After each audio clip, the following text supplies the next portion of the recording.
It was an ordinary Saturday morning when I noticed something strange about my wife, Sarah.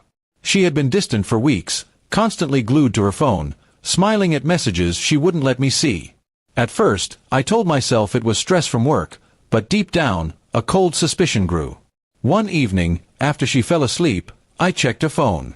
My hands shook as I read the messages, romantic words, secret plans, even photos, sent to another man. The woman I loved for 8 years had been betraying me.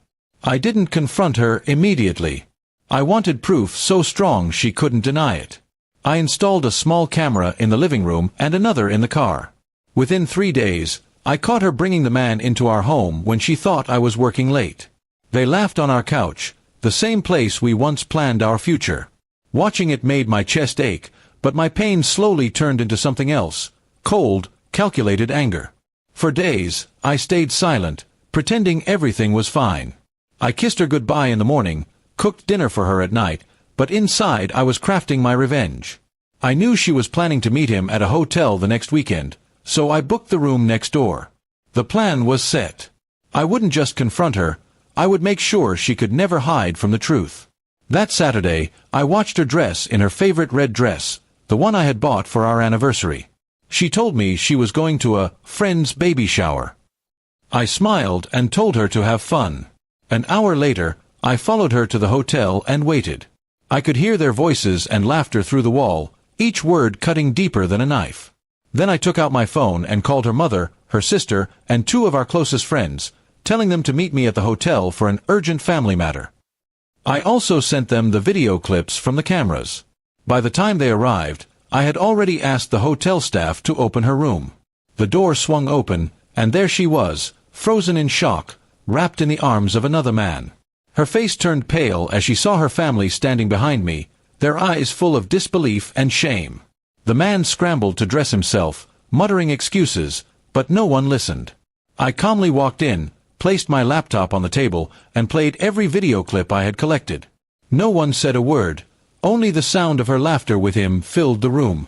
Sarah's hands trembled as she covered her face, tears streaming down. When the final clip ended, I handed her a single piece of paper, our divorce agreement. Her eyes widened, and she began to plead, saying it was a mistake, that she still loved me. But I had heard enough lies to last a lifetime. "I'm done," I said simply, my voice steady. "You made your choice. Now live with it." She tried to stand, but her legs gave out, and she collapsed onto the carpet. Gasps filled the room as her mother rushed to her side. I stood there, unmoved, watching the woman who had broken me fall apart in front of everyone. The man she cheated with quickly slipped out, avoiding everyone's glares. Her family looked at me, some with sympathy, others with silent approval. I didn't need their pity. My revenge was complete, not with shouting or violence, but with undeniable truth. I walked out of the hotel without looking back. The cool evening air hit my face, and for the first time in weeks, I felt free. The weight of her betrayal was gone, replaced by a quiet strength. That night, I packed my things and left the house we once shared. Every corner of it held memories, but they no longer had power over me. I was ready to start fresh, even if it meant starting alone. Sarah tried calling me for days, sending long messages begging for forgiveness. I never replied. My silence was the final nail in the coffin of our relationship. She had destroyed my trust, and without trust, love is nothing. It's been months since that day. People still talk about what happened at the hotel, about how she fainted in front of everyone. Some say I was cruel, others say I was justified. I don't care what they think.